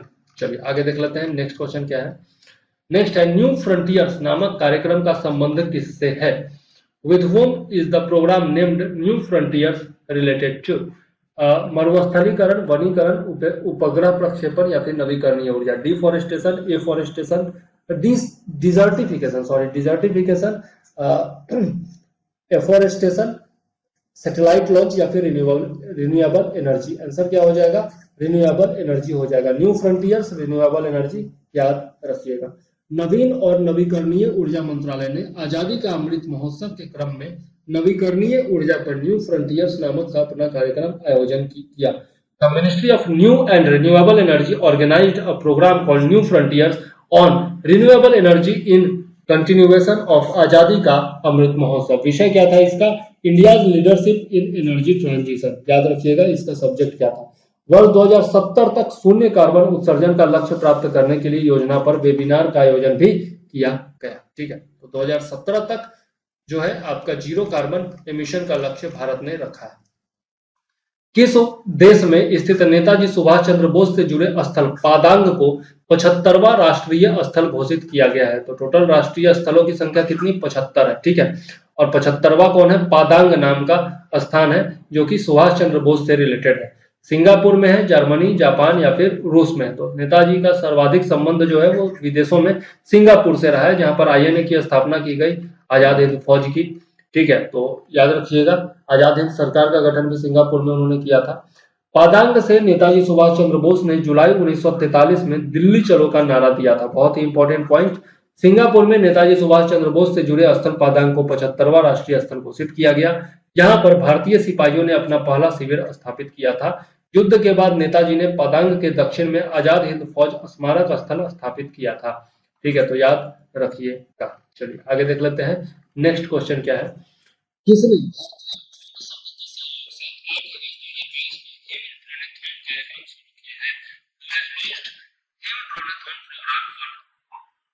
August 2022 in collaboration with Indian Drone Association, ISRO, DRDO, भारतीय सेना या फिर विज्ञान मंत्रालय? आंसर क्या हो जाएगा? Indian army. इंडियन आर्मी ने किया है हिम ड्रोनेथॉन का आयोजन। भारतीय सेना ने भारतीय ड्रोन संघ के सहयोग से 8 अगस्त 2022 को हिम ड्रोनेथॉन कार्यक्रम शुरू किया है।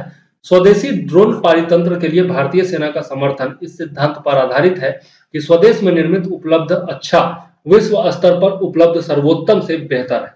ठीक है, the Indian army support for indigenous drone ecosystem is based on the principal that good available indigenously is better than best available globally. मतलब अगर वैश्विक स्तर पर कोई बेस्ट चीज है तो उससे ज्यादा अच्छा है कि हमारे यहाँ स्वदेश निर्मित अच्छा चीज। मतलब बेस्ट हमको नहीं चाहिए, लेकिन जो चाहिए वो स्वदेश निर्मित चाहिए। ठीक है, तो दुनिया भर से बेस्ट खरीदने से अच्छा है कि हम अपने यहाँ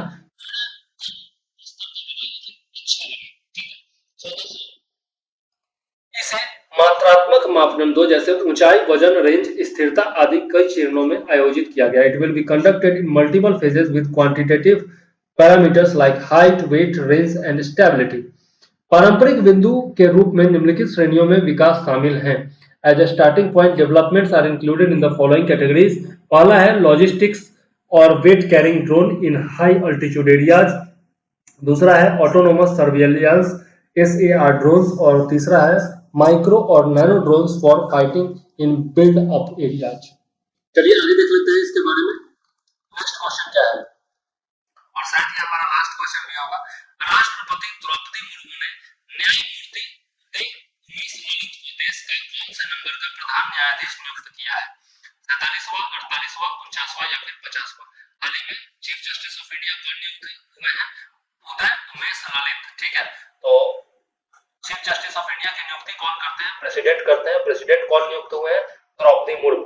ठीक है, द्रौपदी मुर्मू कौन से नंबर की प्रेसिडेंट है ये जरा कमेंट में लिखिएगा आप लोग। ठीक है, अब ये जो है आंसर क्या हो जाएगा?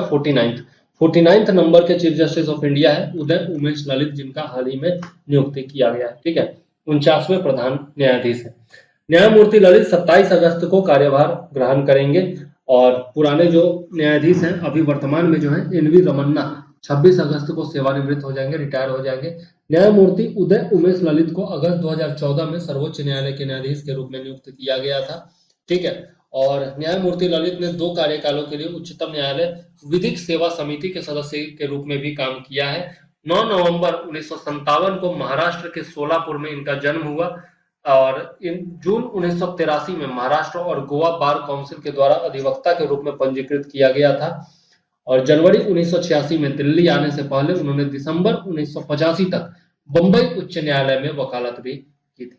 ठीक है, तो ये है जस्टिस उदय उमेश ललित के बारे में, जो जिनको की 49वां CJI chief justice of India चुना गया है। ठीक है, तो इसी के साथ हमारा क्वेश्चन यहीं पर समाप्त होता है। टॉप 50 क्वेश्चंस हम लोगों ने देखे, जो कि जनवरी से लेकर अगस्त तक का था अपडेटेड। ठीक है, और फिर नेक्स्ट वीडियो में हम लोग मिलेंगे 50 और क्वेश्चंस के साथ। ये सीरीज लगातार चलता रहेगा, तो हमारे साथ जुड़े रहिए लगातार। और पिछले जो 4 वीडियोज हैं वो भी जरूर देखिए, ये वीडियो भी पूरा अंत तक देखिए और हमारा सहयोग करते रहिए। तो चलिए, मैं चंद्रवर्धन इस वीडियो के लिए लेता हूं आपसे इजाजत। जय हिंद, वंदे मातरम।